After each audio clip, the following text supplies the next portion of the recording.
An Israeli college student in his 20s was killed and several other students wounded when a Qassam rocket hit the Sapir College near Sderot on Wednesday afternoon.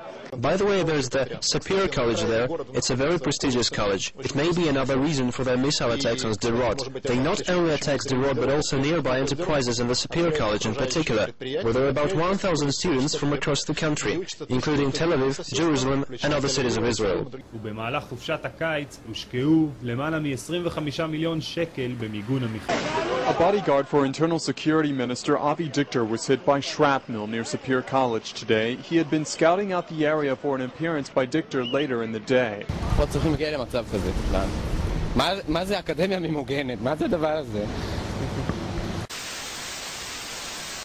My name is Ilana Kishko, I'm 26, and I live in Kibbutz Erez, which is near Sderot. I'm just finishing my first degree in Sapir College. I'm studying communications and journalism. Okay, I'm 26 years old.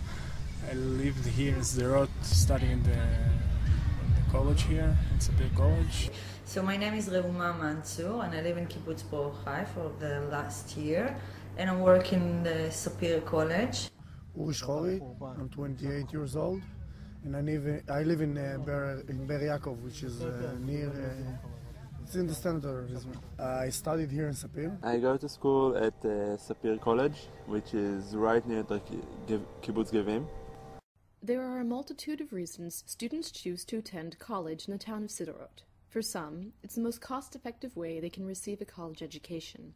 For others, the beauty, diversity, and remoteness of the area outweigh the missile attacks. Because of the popularity of Sapir College, Sderot is predominantly a town of young adults. Oftentimes, their parents can't understand why they'd choose to live there. My parents were like, panic and go there, and how did you think of choosing to study there, and it's not safe, and it's so close to Gaza. And I told them, listen, it's only a matter of time. And actually, 2 weeks afterwards, they attacked. The grad attack was near Ashdod and Gan Yavne, where my parents live.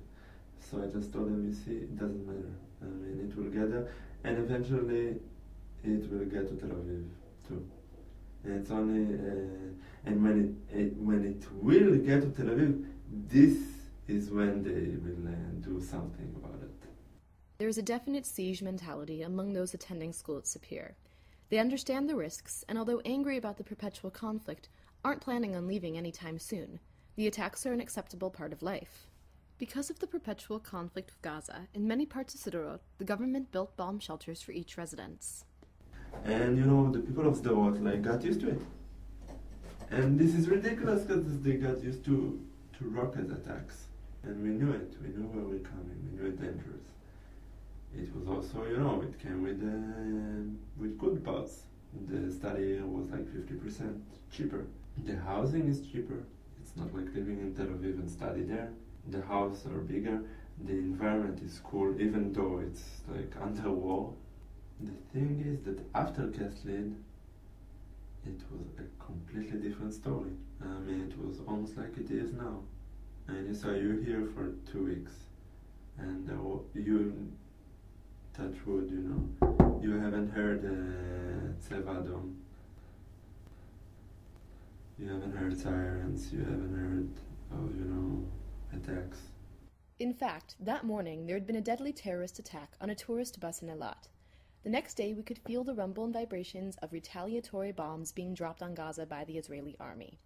That weekend saw the largest increase in violent conflict between Gaza and the South in months.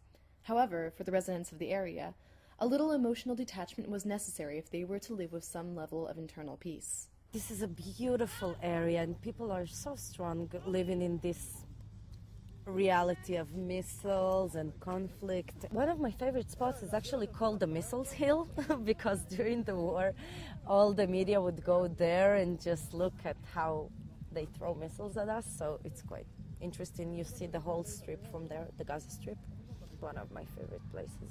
It seemed that the students also felt a sense of duty in supporting their adopted home, trying to show the world and their community that life can be made better despite the conflict. I love the way my college is involved in this area because It's underdeveloped area. A lot of people here are immigrants from different places, and it's not a very, let's say, strong city, Sderot. Of course, the missiles didn't really contribute to it. So the college is very, very involved. We do loads of social projects here. I love everything here. Enrollment at Sapir College hasn't been affected by its proximity to the Gaza Strip. It is the internal social and political conflict that affects the students more than any outside agitation. If anything is driving young adults from Israel, it's lack of economic opportunities and fear that no matter how hard they work and how much education they receive, they won't be able to afford to move to the next stage of life, having a family and children.